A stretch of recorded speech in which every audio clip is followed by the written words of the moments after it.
Okay, good afternoon, everyone. Thank you for joining us for today's webinar. My name is Lai, and I'm the Director for Division of Community and International Networking, Utah. I'm the moderator for today's webinars. Today, we are presenting Utah CEO series, talk series. Just a little housekeeping before we get started. If there are any questions during the presentation, please type your question into the chat box in your Zoom control panel. We will have time for question at the end. Our talk today title is Recipe for a Successful Tech Career in the Recovery Era, presented by Mr. Surya Kumar, who is a Vice President in the Chipset Silicon Group, Design Engine Group. He in Malaysia. He managed silicon design teams that develop next generation PC client and server chipset and system on chips.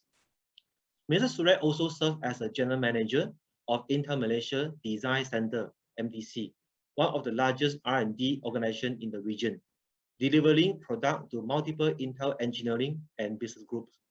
His career spanned more than 25 years in silicon design and development. Now, without further ado, we'll turn the time over to Mr. Surya Kumar. So, Mr. Surya Kumar, now the floor is yours. Thank you. All right. Thank you very much, Doctor, and a very good afternoon to all of you. Quick introduction of myself, other than the formalities of my role and all. So I've actually been at Intel for over 25 years. And during that time, I've done roughly 12 different jobs within the same company. So it's been a tremendously fun ride, especially because, you know, my hobby was actually electronics engineering. So when I was 13 years old, I was already interested in, you know, and back then there's no internet and all. So you have to go and buy these magazines, you know, called Electronics Today or Practical Electronics. And, you know, back then with a tight pocket money situation, you buy these things in the used books store, right? So for me, I spent all of my pocket money on electronic kits, components. So you could say, if you recall any of your friends who were nerds in the class, I was one of them, right? Versus the other kids that were out there, you know, doing what they thought was fun. I was actually one of these geeky kids that liked electronics as a hobby. So I mean, I've enjoyed my career very much because, you know, coming to work every day, it's almost like you're working on your hobby, right? So I spent many years in technical roles, and then slowly my interests evolved later towards more like people management and the leadership aspects. And as a result of that, about 10 years ago, which means, you know, about 15 years into my engineering career, I enrolled in what you call an MBA or Masters in Business to learn more on business, economics, marketing, management, those kinds of aspects of work, right? And so in this talk today, I'll start by introducing Intel as a company, the corporate story and what we're all about, as well as some history of Intel's presence in Malaysia. And then we will talk about what it takes, the title of the talk, which is what does it really take to have a successful career in the technology arena, especially since the world has changed so much through COVID. Okay. All right. So this is Intel's vision. It is to create world-changing technology that improves the lives of every human on the planet. And I will share with you as we go through this talk, what aspects, right? I know many of you think of Intel as a computer semiconductor supplier company, but you know, I want to share with you what has evolved inside and also publicly, how much we're doing to realize this vision of improving the lives of every human on Earth. Okay. Now, as you all know, technology has become so important to all aspects of life, right? And this, if you look at the graph, you can see an exponential curve there, right? This is, you know, because technology is so important in all aspects, it's actually driving exponential demand for more computing in everything we do, right? So it's affecting how we work. For example, today, so many of us are still productive, working in hybrid mode, working safely on site. Even how we learn, right? So under normal circumstances, I would be in front of you in an auditorium or somewhere on campus, but here we are all connecting and learning together remotely. Next is how we interact, right? Even on the social front, how we connect with everybody through technology. We stay connected with, even with family, especially with the movement control order, for example. Technology enables us to stay connected. And even today, in terms of how we take care of people, right? You keep in touch, you can check in on parents, loved ones, even medical treatment, right? There's telemedicine today. So it's affected so many areas. Now, all of this coming together is absolutely impacting the demand for semiconductors, the demand for silicon, the demand for technology. And I'm sure you would have read that there's a shortage, the industry is trying to catch up quickly and meet that customer requirement, right? So it, Intel has come a long way since the time we were very focused on computers. So this is what our CEO Pat Gelsinger calls the four superpowers, or important technology domains that will drive this ability or this vision to touch the lives of every human on the planet. And they are cloud connectivity, which is fueled by what we call 5G, artificial intelligence or AI, and what we call the intelligent edge. These four superpowers are what's driving a very, very rapid digital transformation. We'll talk a little bit more about that as we go through the presentation. Now, as Intel goes about doing this, our goal, right, as any technology company, we are competitive, we want to win. Our aspirations are to be the leader in every one of these categories. We want to execute flawlessly to our commitments, to our customers, and to our users worldwide. We also want to innovate very quickly, right? So we're super passionate about it. And I'll explain and give you examples of what we do in-house in the design center, for example. But, there's a lot of passion to just to be creative, be innovative, find new ways to solve new problems, sometimes find new ways to solve old problems, right? And then, of course, you can't do all of this without attracting and keeping the best engineers and technologies on the planet motivated in the company. So another aspect, right, and this is, personally to be very important, Intel takes our corporate social responsibility very, very seriously. We care about the health and safety of our employees. As an example, if you know seniors or anybody who's from Intel, they'll tell you how we have we have kept our operations running very with a minimal crew through a lot of automation, a lot of safety protocols. But the majority of the design center today is working remotely, right, throughout the pandemic, and we've put systems in place. We put certain benefits and all that so that our employees can be safe at home while still remaining productive. Intel is also very diligent about creating an inclusive and respectful place to work for all of our employees. Uh, you will find it's a very conducive environment. And later in Q&A, you can ask me stories about if you want to know what really drove me to stay in one company for a long time and remain so happy. Next aspect, we're committed to doing business in a very sustainable way. We invest heavily in renewable energy. Our factory, in fact, has one of the biggest solar panels outside of Intel US. If you go to Kulim, for example, our factory roofs are all full of solar panels, and we use the energy harvested for production, right? We're very particular about everything from sourcing, avoiding the sourcing of conflict mineral, making sure we source from reliable contractors and vendors as well. And lastly, we want to use technology as an enabler to accelerate better lives for everybody. right? So the what we call internally is something called RISE, right, which is to uh, it stands for Responsible, Inclusive, and Sustainable Future, enabled through our technology, right? Now, that's what I covered so far is what Intel is all about as a company. Now I want to talk to you a little bit about Intel's history in Malaysia.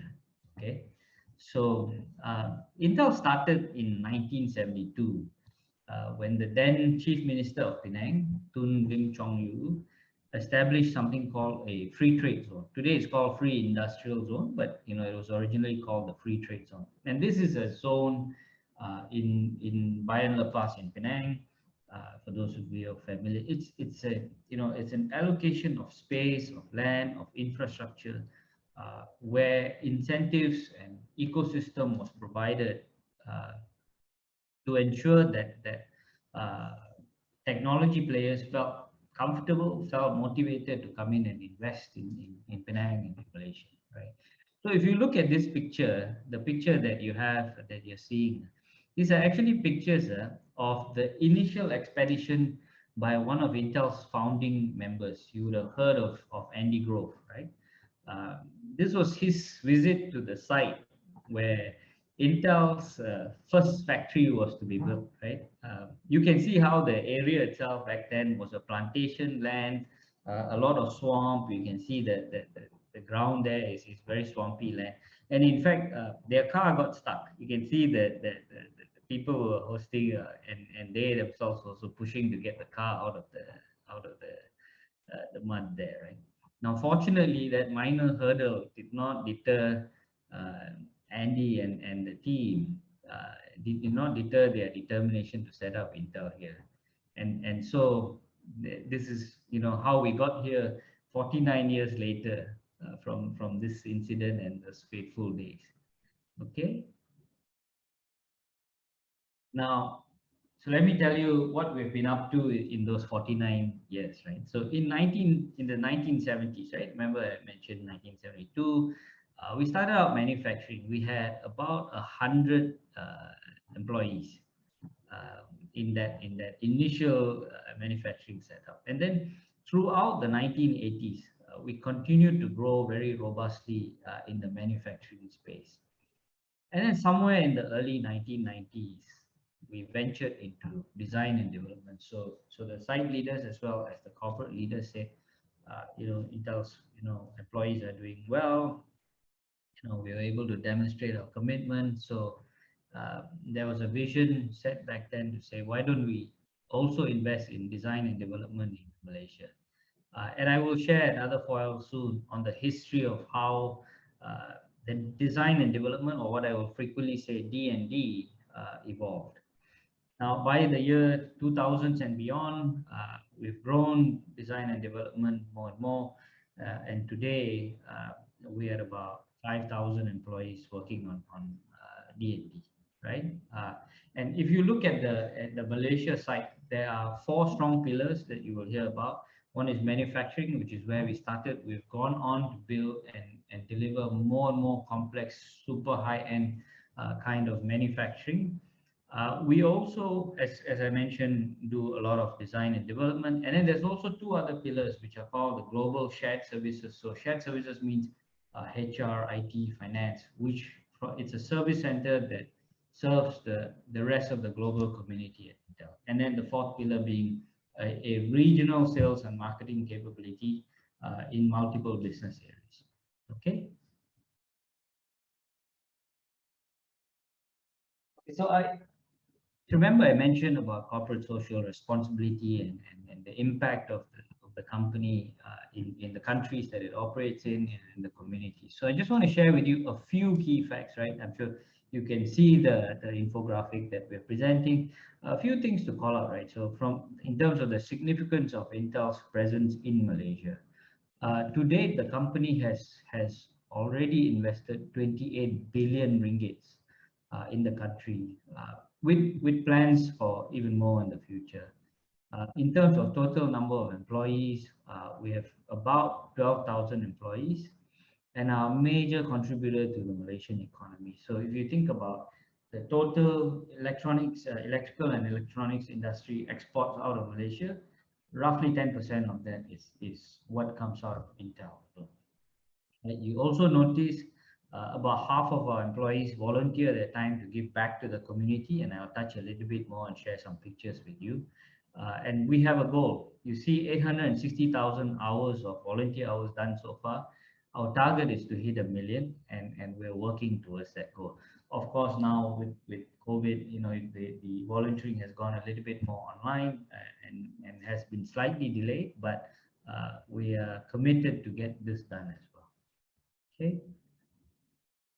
All right. Next slide. This is really as what Dr. Lai had mentioned. Um, I manage a portion of the design and development in Intel Malaysia, right? And if you look at how we started somewhere in the early 90s, 1991, we actually started out by saying we have a handful of engineers. I believe it was about 10 or less, whom we sent to other countries where there was already a design capability at Intel to go and learn, right? Do what you call a small technology transfer, learn and come back to, so we can start the seed work from here. So we started at about in the 90s, 10, and then about the mid 90s. So I joined the company around 1996, and we had about 100 engineers then. And from there, over the decades, we've grown and become from 100 to 1,000 to 2,000 to 4,000. So, I mean, today the Malaysian engineers contribute to all areas of silicon development, advanced PC features, chipsets, CPUs, and also beyond to all these new emerging areas on IoT, servers, clouds, FPGAs, right? As many of you know, we actually started with microcontrollers, and microcontrollers are literally in all kinds of electronic devices, displays, cash registers, a kiosk. But that has over time evolved into becoming the Internet of Things, right? With machines now talking to other machines and things expanding further. And as you know, from microcontrollers now we have much more advanced CPU and SoCs in these devices. In the personal computer space, we also create what we call soft and hard IP. Soft here means like RTL, VHDL, Verilog. Hard IP means analog and mixed signal type of intellectual property or IP. And we combine these into different kinds of system on chip, CPUs, chipsets, right? And they are then used in laptops and desktop computers. From a capability around servers, we combine that with FPGAs. We have a large programmable solutions group, an FPGA group, and that is combined as a multi-die package technology together with our graphics, with our CPU and XPU and SoCs to produce all kinds of solutions for the cloud. Right? And this is what powers the digital economy today. So when you purchase something online in one of these portals, you go on Shopee, Lazada, all these different platforms, the back end of this is the transactions are done securely through servers, through the infrastructure that Intel contributed, right? Including how we're doing things today. And as you know, I mean, today we also stay connected through social media, human connection platforms. All of those are done through a combination of communications, combination of clients, as well as the server and the backend operations, right? So, all of this also, of course, requires other technologies, communication technologies like Wi-Fi and 5G to actually connect so people in the far reaches of the planet can also participate in the digital transformation. So that's a little bit about the history of D&D in Malaysia. Today we are somewhere in the 4,000 plus, perhaps even closer to 5,000 employees out of the 12,000 that are working in design and development at Intel Malaysia. Okay, I'll show you a little bit more on the what we do locally with the community, right? And this is something I'm particularly proud of, on how active Intel is in growing the ecosystem. We contribute in three areas. Um, Engaging with the education sector, right? So we work very closely with the ministries and agencies, influencing the quality of our graduates, making sure they are industry ready, their familiarity with the tools used in electronic design, and also the quantity, right? We need more graduates. We need more engineers coming out from the STEM fields. So we work on curriculum. We work on providing industry input to our final year projects. We provide internships, and there are also programs where we work closely with the lecturers. We either visit the universities, or we have the university lecturers hosted at Intel, so we can cross-share knowledge. And one very positive aspect that I'd like to share is, in spite of COVID the last year and a half, a lot of these sharing platforms we continue to do virtually in the last few years. Enabling local technology players, we partner to ensure Malaysian vendors have the right tools, capabilities, knowledge. We share, for example, artificial intelligence or Internet of Things capabilities through knowledge sharing workshops and events. Now, more directly, we also give back to the community, whether it's helping at local charity events, setting up our own. We actually set up one of the private PPV, pusat vaccinations, where besides vaccinating our own employees, we also work together with the neighboring factories and companies and make sure everyone in our neighborhood in the free trade zone were vaccinated as well, right? So just some examples of what we do besides all of the engineering work is also to touch and integrate and contribute to the community that we're in. Okay, so this is a saying that from one of our founders. Robert Noyes is one of the co-founders of Intel, and he has a saying like, don't be encumbered by history. Encumbered means like, do not be held back by history. Go off and do something wonderful. Okay, so now for the rest of the presentation, I will share with you my own wonderful journey at Intel, and what I'm grateful for, as well as what I learned along the way, right? Which comes into the to the essence of the title of the talk on a synthesis of what almost like what I would have told, or the advice I would have given my younger self. Okay.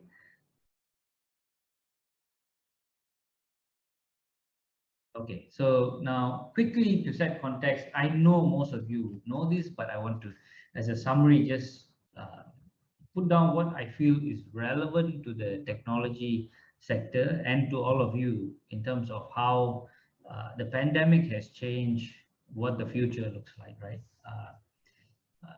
Especially if in contrast to the kind of work environment or the technology arena that you are going to step out into upon your graduation versus when I started my career, right? Four aspects, right? The first one, at the individual level, keeping ourselves engaged and happy and connected to each other has become definitely more challenging. So many new technology platforms for everything from work meetings, exercise, social hangouts have emerged. You know, like Zoom that we're using today is a great example. Schools and learning institutes, showed how they were able to move learning online. Definitely not perfect. All of these platforms, of course, we all prefer to meet face to face, whether it's for learning, for social, for work. But we are continuing to progress as a society, right? In spite of these many challenges. You know, DIY and YouTube videos have become a platform to solve problems. I personally had to repair things where in the past I might have called somebody to, and set up an appointment and say, please please, whether it's fix the plumbing or fix the air conditioner. But today during the lockdown, we've all learned how to do these things ourselves. Definitely come with some interesting challenges, right? For those of you who are sharing your living space, right? Challenges around family members, friends, siblings, sharing internet bandwidth, compute device, as well as physical space, right? In the past, we are not all stuck together in the same small space, but now we all find ourselves, 24 hours in rather constrained environments. Now, on the work front, right? What has COVID meant for the tech industry? There's, as I mentioned earlier, supply chains have been disrupted across all sectors, not just technology. But within technology, manufacturing has had to rapidly adopt flexible systems to bring in just a minimum crew that is safe, implement SOPs literally overnight, keep the operations going with minimal disruptions, right? Of course, through all of this, the safety of our employees is paramount. Collaboration started to happen remotely, meetings, discussions. We learned to do these things online. We even move data electronically, no more printing, putting something on a whiteboard or discussing. In the design and development area, like where I'm in, and many other services sectors, we discovered that we could operate from home. We went from expecting our people to be on site most of the time to now encouraging and recommending them to please stay at home, right? We don't need you to come in because of the nature of your work. And in this regard, right, the technology companies that invested in upfront in IT infrastructure, in remote debug capabilities and other infrastructure, that really paid off, right, in enabling these operations to continue. Now on business, right, businesses have had to adapt to selling, buying online. Mechanisms for secure payment and delivery of products had to be customized quickly. Retailers moved online. Food ordering through various platforms created new opportunities. A contactless future creates a wide open arena for more innovation, new products, right? Everything from, I recall, like, as soon as we say, hey, it's you touch a tap or you touch something and the virus can spread. Contactless everything, right? Automatic doors, soap dispenser, tap. Those are the more basic things, but much more advanced aspects like facial recognition, thermal scanning, and as far as access control into buildings. All of these things are interconnected together, and technology is playing such a key role in ensuring these things can continue to happen. Now, cost has also become a major factor as there are constraints on the pace of the economy. So technology is again coming to the rescue in helping businesses adapt to this uncertainty. So overall, if you look at it, the need to minimize human contact in a person-to-person way is creating a catalyst for technology, because technology forms a foundation component of all of these future trends, right? All this online activity, retail, food, banking, manufacturing, you name it, it all depends on technology that is in some sense visible, but also in some cases invisible to the end user, right? In terms of the infrastructure, cloud server connectivity, and AI that is enabling all of this to happen. Okay, all right. Now we go into set the stage for what is changing. Like I gave you a bit of the history of or rather the corporate identity and culture of Intel. I told you about what the Malaysian history and evolution has been. Now, I want to talk to you, especially as students and faculty members, on what I view has changed in terms of learning, right? We started out as hunter-gatherers. When I say hunter-gatherers, we're talking about our long, long ago ancestors who used to hunt and gather food to stay alive, during the early evolution days. But today I view that we are hunter-gatherers of knowledge, right? So very important to learn how to learn, right? Not so much remembering facts, right? So during your university days, learn methods of learning rather than remembering facts, right? Because what technology has done is the knowledge of an entire encyclopedia or a library of information or an actual physical library is now available through the internet and through connected devices. It's in the palm of everybody's hands. Anyone who has a smart device and has uh, a connection to the internet can avail of this information, right? So no longer about what you know and have retained and can recall, but more in terms of how fast you can reach out and collect that information. Human computer interfaces will make accessibility to data and knowledge even more widespread in the future, I expect, right? So you can see more and more inventions around integrating the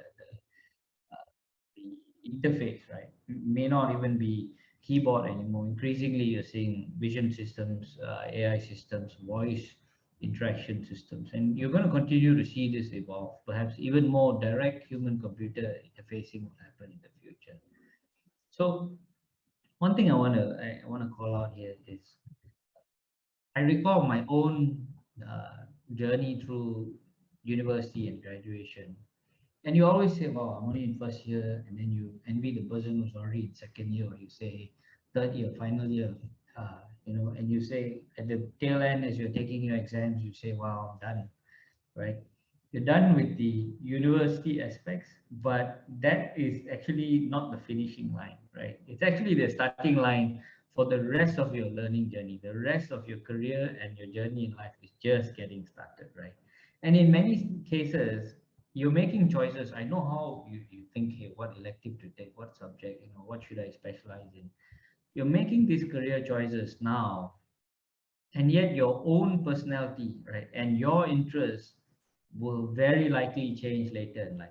Now for some of you it may remain somewhat similar, but your interest will grow to adjacent areas and it'll keep growing, right? And that will affect the career or the type of work that you do. And in many cases, what you start out to do may evolve into something very different later on. Right? My own journey was, like I mentioned, I was a very nerdy, geeky person. Electronics was my hobby. Growing up, I still remember I was not very social, right? I don't, if somebody visits the house and all, my parents would have to persuade me to come and say hi to uncle or auntie, right? Because it was just not natural, right? But um, it's becoming more and more. But today, people meet me and say, "Hey, you're extremely social person. Hey, never thought you were like that." And similarly, like I told you at the beginning of the talk, uh, I was in absolutely in love with technology and electronics and science and all of that. But today, I read a lot of books. I read a lot of material online on many other aspects: history, social science, people development, psychology. Right. So similarly for you, be open, but also stay nimble, right? You're going to keep discovering new passions for the next 10 to 20 years. I put down 10 to 20 years because I think, at your age group now, 10 to 20 years may already feel like a long way to go. But, in this is a lifelong journey, right? And so keep an open mind and stay nimble. Okay, I'll move to the next slide, what I want to share, right? Now, this is another aspect I want to share with you all is learn beyond your curriculum, right? So if you are in computer science, you're in AI, you're in automation, you're in mechatronics, you're in whatever field that you're in, that is a great foundation to develop a way of thinking, right? It's a set of mind tools, but also don't constrain yourself to that domain alone, right? If you're an engineering student, as an example, I would go as far as to say go learn about economics, law, biology, music, photography, right? I mean, knowledge makes for great conversations, but it also helps you view problems through alternative lenses, right? It helps you see solutions versus that classic phrase of you don't want to become a hammer looking for a nail, right? Because if you're an engineer and your scope is very narrow, you see a problem and you say, "Here's how I'm going to solve it. I'm going to use the tools at my disposal." Whereas there may be a faster way to do it if you approach it using the domain knowledge from other areas, or there may even be a better solution that you can produce as a result, right? There's actually a lot of literature on the internet, and I'm sure through if you go to the library and all, on how innovation is increasingly happening at the interface, right, or overlap of different domains of knowledge, which is why I have a picture of that jigsaw puzzle like thing that in the foil. What that really means is, you need to understand uh, what's new in technology. You need to realize that, you know lives are actually connected, and that technology trends are changing that experience very rapidly. And because knowledge is evolving, foundation is super important. But always remember, even what is new age today, the very latest trends in technology, uh, are, will become obsolete in no time at all, because it's always changing and evolving. So you have to keep up, right? My take here is you always have to be learning, learn, read, watch technology, or any domain, right? I'm actually, people talk about social media, you talk about YouTube and all of that. And, sometimes parents ask me like, hey, should I limit the, I actually feel like these are wonderful tools to learn if you use them in the right way, right? So that's one aspect. And then um, another aspect I want to talk to you about, right, is we talked a lot about technology, we talked about science, we talked about knowledge and all, but I want to talk to you a little bit about soft skills and people skills, right? Um, I don't want to come across as somebody who had it all figured out when I was at university, right? I was not like the super role model student either. But like I told you all earlier, this is the advice that I would have given my younger self, right? First one is build friendships, or rather, learn how to build friendships. Learn how to establish them, learn how to nurture and retain friendships. Because while you're in college and university, these are the skills you will learn from this give and take, um, are the same skills you need later on to network, to sustain work relationship. They have to be genuine, right?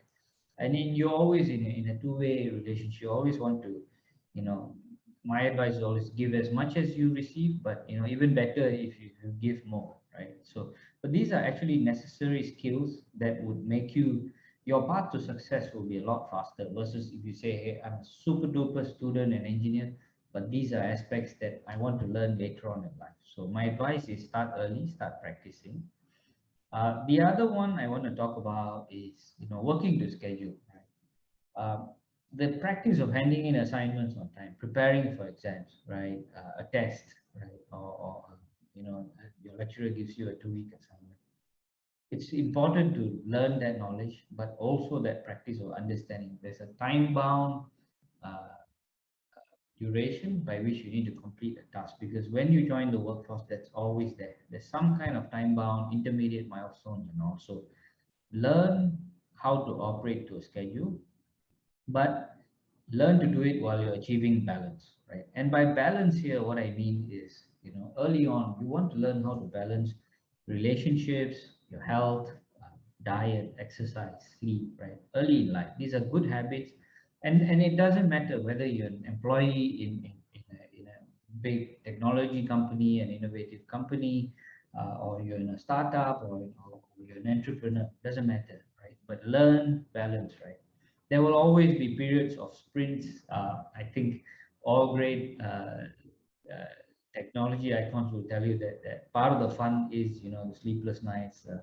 But remember that longer term, you want to find that balance. Okay.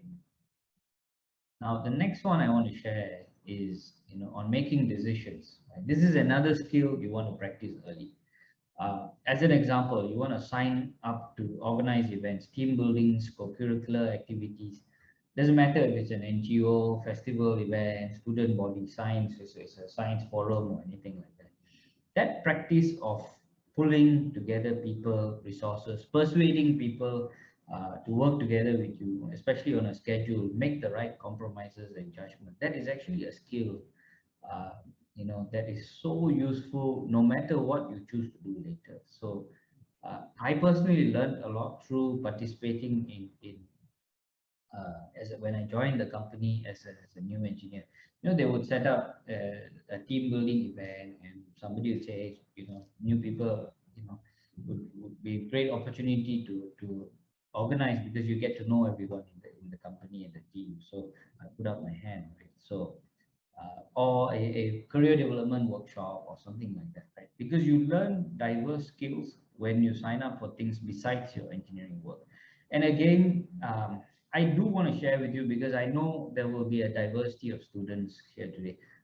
What you see today of me being, at least confident enough to give you this talk on in a webinar and all, that's not how I started. I was actually a very shy person. I used to, for many years, I was somewhat withdrawn.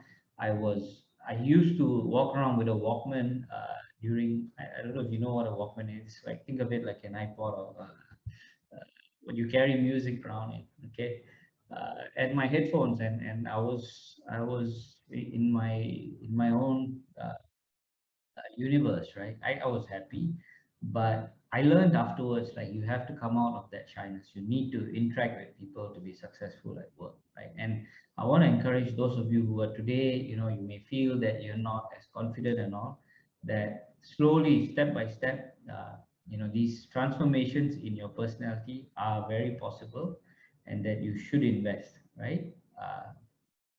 Next part is on respecting and embracing differences, right? And I don't mean, it's inclusive of race relations and all of that, but much wider, culture-wise, thought processes. Some people think differently. Some people are very extroverted. Some people are very introverted. Uh, there are different. What is okay to do in one culture may not be okay to in another culture right now. What I can guarantee you is, as you join the workforce, you will definitely work with people who are not like yourself. I'm sure today, as you pick friends, you find friends that are very similar to yourself, right? In school and universities. But what I can guarantee you is, when you come out to the workforce, you will work with people from other parts of the world that are inherently very different in the way they think and behave from you. And so cultivate the skills early. Right? Um, through technology, and the reason why I say this is so important is, in today, through your when I first joined the company, right, like, the design center had about 100 people, as I mentioned, and within your team you might have 5 people, 10 people that you interact with in a daily basis. But because now we have communication tools, we have technology platforms, through Teams, Zoom, email, right, text, easily you connect with hundreds of people in a day, right? People reply all, there's like 20 people, 30 people that gets forwarded out. So because of that, technology and the interconnect, which creates that interconnection between everybody, it actually amplifies people's skills. So when you have good people skills, a lot of people find out about it. Your engineering work, or any kind of career that you choose, your success, right? Your ability to influence people to go along, buy into your idea, actually gets amplified. Now, similarly, if your people skills are not robust, are not strong, right? You're an excellent student. You've got the knowledge of your own area, whether you're a lawyer, doctor, engineer, a social scientist, doesn't matter, right? Technology also, because you're connecting and interacting with a lot more people through technology, the both the positive and negative gets amplified, right? So even areas where, if you're not good in influencing people, or you come across as very abrasive, or that also affects you quickly, and it's not like a contained within a small team. Very quickly it expands, right? So investing in people skills and soft skills early will be such a catalyst for you when you join the workforce, and help you progress at a very rapid pace. So this is why I really want, and advise all of you to invest early. Now, I'm coming to my final foil, and then after this we'll progress to Q&A, right? So as I shared with you, For me personally, been an excellent journey at Intel. I've had fun doing engineering work, leading teams, being able to practice and evolve as my interests evolve. I was able to find roles that went together with that. And I tell people, I come to work happy every day. I kind of skip and hop to work happily because it's been it's a hobby turned into a career, right? So my encouragement to you is find things that you're interested and actually love to do. As I shared with you, the pandemic has altered the course of the future. There are two ways you can look at it and say, oh, it's been such a setback, what's going to happen? Or you can look at this and say, there are opportunities, things have changed. What are my strengths? How am I going to evolve and come out of this winning? Because eventually things will improve. The pandemic will subside, right? Even if it becomes endemic, we will learn better ways to cope as a community. So start, look at it as opportunities and start to prepare yourself, right? Now, as I also shared with you, learning requires new approaches and also requires you to go at a much faster pace. So you must get ready for that, right? Um, the, the world at large and the community will not slow down, right? So the only way to come out ahead is to run faster. Okay, and then last but not least, as I shared with you in the last point, people skills remain extremely important. So invest, cultivate good habits early in life, right? So, and like I told you, I've shared my passions, my journey. You need to find your own passion, and you must go off and create your own story. Okay, thank you. Uh, Thank you, Mr. Surya Kumar, for your very interesting and also encouraging sharing. So, in fact, I totally agree with you for certain point that actually you mentioned during your talk. For example, yeah, I think ultimately, it's very important to continue the learning, and I think also important for student and staff. I mean, the student actually to take up the attitude to learn, right? I think the very important on the learn methods to learn, right? So actually, when I'm also academic, so I also always tell my students that actually you need to learn how to learn, right? I think that also is actually in line with what actually you mentioned just now, and also agree with you on the that's how you mentioned about the people, right? So I think we also learn how to communicate, work as a team with the people, and so on. And the other thing is, I think just now you also mentioned about the so-called cultural intelligence. So in fact, Utah has been organizing a lot of the webinars since the MCO last March. Mhm. We actually organize more than 2,000 webinars, in fact, Oh, attracting wonderful. more than 800,000 audience so far.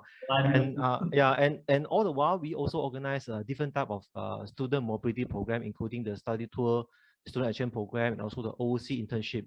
So we hope that the student can actually learn different culture, languages, and also to have different type of experience when they actually stay OOC for a certain period of time, right? So I think the culture intelligence is actually very important for students to take it up, during their study, so that in future, then when they actually go to say, for example, now they stay in KL, or they may move to maybe JB, Penang, or maybe East Malaysia. So I think the culture intelligence is very important for the people to get used to the new environment soon, right? So now we'll go ahead with and take some time for question now. So just a reminder for audience, you can still type me your question in the question box in the Zoom control panel. Okay. So actually, we also collected some question before the webinar, the Mhm. talk series. So the first question is, how should a teenager, like 21 years old and above, take the first step to start their business? Okay. Um, I think in anything you want to do, there are two ways to do this. You can try it and you can learn through the hard way. Nothing wrong with that. You can be very successful that way as well. But I'm a big believer in mentoring, right? So even for startups and all, there are forums, there are online communities that are available that you can go and connect into, and safely share a framework of your thought process, and then get advice on how to go about doing it. So much of material online today. So my take is get somebody that you trust and go through a process of mentoring, get a community. In Penang, I know there are maker communities, there are innovation or entrepreneurial startup kind of communities that are available, right? So uh, yeah, definitely look to learn so that you can move faster, because with all new ideas, like I mentioned, with the pace of change, you also want to be quickly out there to get your ideas you know converted to a service, a platform, a product that can realize your ideas. Okay, thank you. Just for students to take note, actually, Utah also have Noyes Center, which has been set up some years ago. So for those who actually want to know how to start a company, please feel free to drop them an email. Noyes Center. The Wonderful. second, By the way, Dr. I'm so impressed with everything that Utah is doing. I have In been terms talking quite a lot of actually. you Yeah. know, it looks like you're really investing in developing the whole person, right? Yes. Yeah. Besides the academic Yeah. aspect, Yeah. True. True. True. wonderful to hear, right? True, true. In fact, I So, think the philosophy behind actually we want to provide a holistic education. So in addition to those mobility program I mentioned, those actually we also very committed to CSR, community service. mm, So we have the soft skill point for students to be who are actually involved in this community service, right, to get some point, in the soft skill certificate program. And recently we also launched the K program as well. So for students, I just now noticed that actually like Intel have actually collected more than 800 hours community service, right? So we do now also, 860,000, I think we are okay, pushing for a yeah, million. By the way, like we those hours, we also have an incentive program where Intel will match in dollars when we do this community service, right? oh, okay. Then So for this part, you probably do better than us for incentive. But for your information, student can start to collect the community service hours, and wonderful. so they will register. We will actually record the hours. So once they actually achieve a minimum of 20 or 25 hours, they'll be given a certificate. And this certificate actually are given in different recognition, like for example, from very beginning until the platinum, Hmm. depending on the hour they spend in the community service.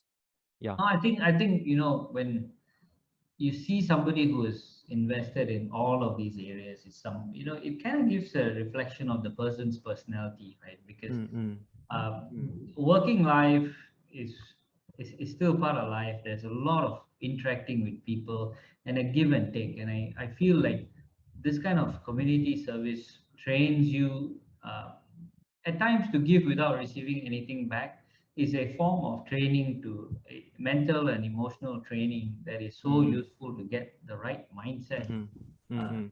successful, right? and Okay. and to me, success is not just how much you make, or what you do as a job or title, but more in Yeah. terms of when you look back and say you've had a meaningful, impactful life. Mm, It's mm, things like this matter so mm, much. mm. Yeah. In fact, Mr. Suresh, for your information, in fact, we recently submitted two proposal on CSR to Intel Mm. Malaysia for your Mm. consideration Mm. to Very actually to good. promote the STEM among the primary and secondary school students. Okay, yeah, Yeah, looks like we definitely have a common goal in some of those yeah, areas. So, yeah, good, good, good, yeah. good, good to know that. Okay, okay. Now I'll move on to second question. We Mm. understand that actually just now you mentioned that you keep interest right in the electronics since young until now. So the second question is, discipline is hard for people nowadays. Do we have any secret to stay disciplined? Discipline is hard for a teenager or a 20-year-old person, or even somebody like me who, in terms of personality, has a lot of different interests. So, do I have a recipe? Do things that you are interested in, because Mm, if you are interested, even you get distracted by by your phone, watching a YouTube, Instagram, TikTok for a while, you'll eventually come back to your interest. It's very difficult when you say you do this because someone else is interested or feels that you should be in this career, or in whatever it is you need to do, because then it's easy for the mind to drift, and then you don't come back to it. But if you pick something that you're interested in, I mean, it doesn't have to be, you know, it doesn't have to be a dry subject. It doesn't have to be a domain that. And I like I told you all earlier, right? I don't want to come across as this model student who figured everything out, came out into the workforce, did great. No, right? I'm actually a perfect example of somebody like, if you could rewind time and look at how I used to be like at university. I was distracted. I had many different interests. I was pursued a lot of different things and then found what I was really interested in. I mean, along the way, I considered other careers as well. I considered electronics as a hobby, like keep that as a hobby, go and become something else, right? Yeah. So, Yeah, I think discipline is very difficult even for the working adult, right? Like us working from home at the moment. So we also sometimes also turn up, I mean, open a few windows, no, of yes, YouTube and email yes. and so on. Okay. The third question is, what technical skill a fresh graduate who wish to dive into data science field must have? Data science. Okay. So like I mentioned earlier, right? The It depends on which year you're in. If you're in second year, I can basically say there's so much you can do with a simple search engine and say what's the latest trends, what's in data science, right? This is back to the learning how to learn, because I could give you a set of curriculum subjects and say read the following, and by the time you graduate, it could have changed and moved forwards. But one habit that is, if you like data science, then go into platforms that, learning platforms that are there today. uh, and you can even pick what are your interests. You can pick analytics, you can pick data science, you can pick AI, and these learning platforms will actually pull up articles relevant to data science for you to read every day, right? So this is one aspect of saying that, hey, go and learn. And here's the thing, a lot of us say, hey, a subscription to some learning platform also expensive, but am I really going to experiment? Sometimes there's a 1 month trial. Go and try these things out and see whether what learning platform is good for you. Because my take is, you can spend money on food, clothes, fun items, but I absolutely think learning is something you want to invest in. You must spend, if it's money you need to spend, uh, spend that money. Prioritize spending on learning. Right. Okay. Next question is, I tried to read out the original question. Sure. Which field should I work for? Electrical or electronics? I think the student was asking the career prospect for electrical and also electronic engineering engineer. To pick between the two, is it? Yeah, yeah. I think he was asking maybe which field actually he should actually join after graduate. Okay, so depending on the question, like if he or she is interested in electronics, you want to build devices, computers, and all, lean a little bit more in electronics. By the way, electrical and electronics is interrelated, right? I mean, the basics of resistivity and conductivity and transmission and all of that. Some of it is like power line transmission at the bigger scale. Some of it is done at the motherboard, even at the silicon level. So it's interconnected between the two. But again, follow your interest. If you are passionate about energy, sustainable energy, you know, conservation of energy, generation of energy, transmission of energy, then do lean a little bit more on the electrical side. But once again, look at where the opportunities are, look at where the trends are. Sometimes in a given country or in a different time in history, power generation and sustainability may be a big thing. Later, maybe more on the electronic side. So when I say nimble, I'm actually advising you to don't be too hard on yourself to pick and say this is it. This is not the final choice that you have in your life. Say I go down electrical, I have to be electrical. Learn enough foundation tools such that if later on opportunities open up adjacent, moving from electronic to electrical or electrical to electronic, you still have a pathway to move between these, right? Mm. That would Okay. be my So sorry, I don't have an answer to say, okay, so go and do Yeah. electronics. That's the essence of what I'm trying to share with you, right? Keep flexible, right? Because you may be so interested in one area, but later on the opportunities, the interest may change later, right? So Okay, noted. Okay. I also pick up two questions from the chat box. The first question is, can you explain further about Intel new business model, which is the Intel Foundry Services? okay.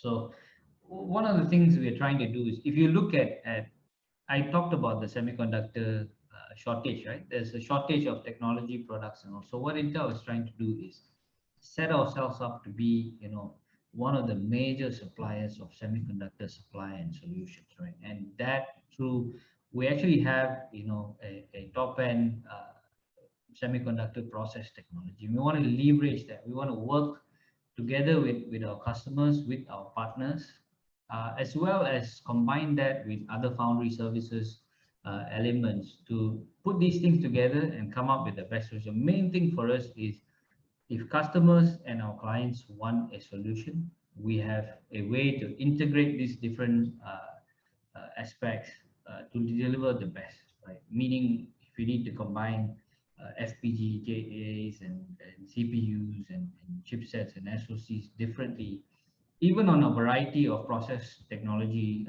nodes, we have that capability to do it, right?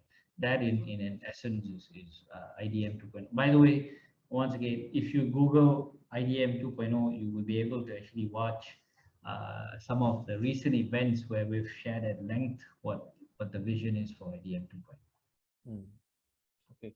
In fact, there are two more questions. The second question is, I know that there are some company like Bank Negara train fresh graduate and provide them with an allowance. I think this is so-called training program, right? Training program. Yes. Upon confirmation, they will actually fill up certain position in the organization. Does Intel also have this such program as part of their human resource capital policy? I mean, Intel take in fresh graduate and train them rather than doing a general recruitment. Yes, we do have something called a graduate training program.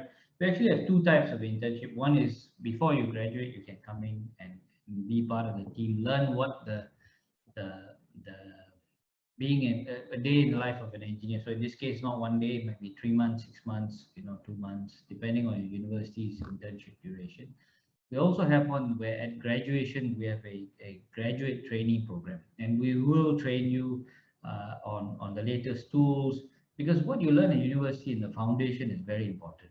And then we quickly want to couple that together with what is the latest. Like, so our tools and methods of doing things are changing every year. We're always evolving, picking up the best tools. We partner with the EDA vendors, the electronic design automation vendors, and we want to get the latest. So when you come into the industry, we'll absolutely train you. You are paid a salary, and then you integrate as a permanent part of the workforce. So if you're interested, reach out, Dr. Lai. I think you would know through our university reps, like, Mr. Pared and all, will be able to share with you the details, right? I'm okay to keep taking questions. I've buffered my time such that in case the Q&A keeps going, but if I don't manage to answer all of your questions, right? So I put my LinkedIn account details here specifically. You scan the QR code, you should be able to go into my LinkedIn profile and connect, and then hopefully we can help answer more questions. Or if you want to know more about what life is like at Intel, or you want to know how to join us and be part of this journey, you're most welcome to connect. Okay, thank you. So the last question is, I'm interested in AR. Which field or company should I proceed? We do work on augmented reality within the company. So you can always talk to us first and see whether your specific interest within AR is it the user experience, is it software, hardware, a combination of things. What are your specific interests, right? So definitely reach out to us, and we'll see if there's a good fit. Yeah, I think Intel also opened up the internship opportunity. So for Suraj information, in fact, recently we compiled the student CV and we sent to Miss Lim. I think we collected more than 20 resume.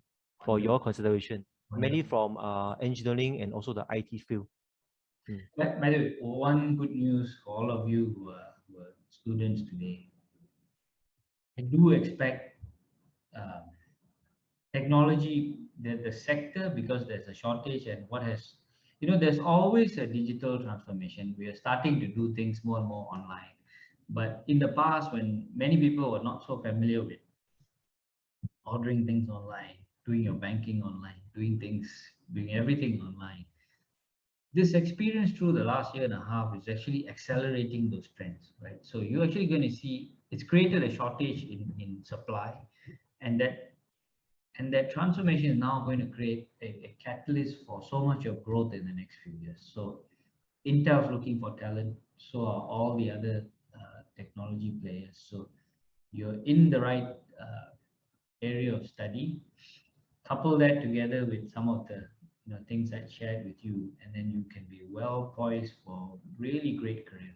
Right? You're coming out, graduating into an ecosystem where there's growth and demand for knowledge and the right kind of talent. Okay. I have a question. Just I think mentioned about the some human. So I think the with advancement of technology, just as Zoom, right? So we can actually attend this your sharing through the Zoom without actually physically meet up. Okay. So what do you think that post COVID-19?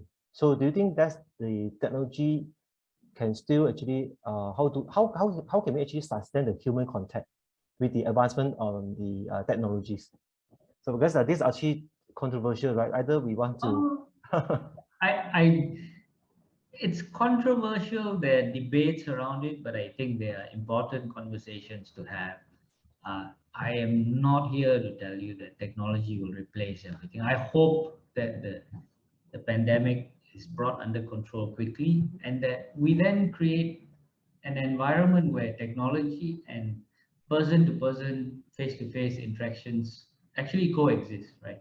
You think about it, if in the past, someone who had no access to you needed to drive for 4 hours to see somebody in KL or from Penang, or your family lives far away. Connecting quickly to check in with them can be done through this phone. It doesn't mean that every once in a while you don't actually visit the person physically. Similarly for work, I think it'll be a combination. If today I'm stuck at home and I need to take care of something here, I can opt to stay at home, and on other days when, for example, I almost think, but if you think about work, right?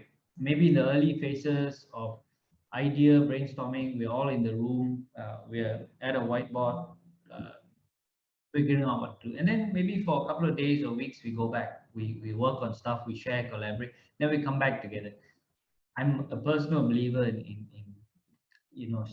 human connection. It's still different of life. If I was in the auditorium today and seeing all your students faces, I mean, think about it, at the moment I still can't see all of you except for Dr. Lai and a few others who are helping with the coordination today, right? It's a different feeling, right? There is that human aspect. So I think these two need to coexist ideally, and then you get the best of both worlds. Think about careers, like you might have a partner or a family situation where you cannot relocate yourself to another place, and in the past, if you cannot move, that job opportunity is not for you. But today, with technology, that can happen. But you may still have to drive a few hours, right? Let's say there's a company in Penang and you're in Ipoh, or there's an opportunity in KL. But because of technology, you can be productive, but you might still need to fly in, drive in a few days in the week. So all this is going to start to come together. Yeah. I think it's good. It's important to actually keep the working style balance between the technology and the human contact. Right? So true, because you want to build trust. There's always that I'm looking at you face to face. We're having a cup of coffee and discussing, right? Especially, and one more thing, for let's say for those who are just joining, it's always more fun to get to know your team in an informal setting. Come into the office, meet your teammates, go out for a team event, go for lunch, right? we've fortunately been able to do this virtually, like a virtual get together lunch, and you know, we order in through the like an online ordering system, then everyone eat together and have a chat. But of course, I mean, when things open up, we will do a combination of these things. Okay. Yeah.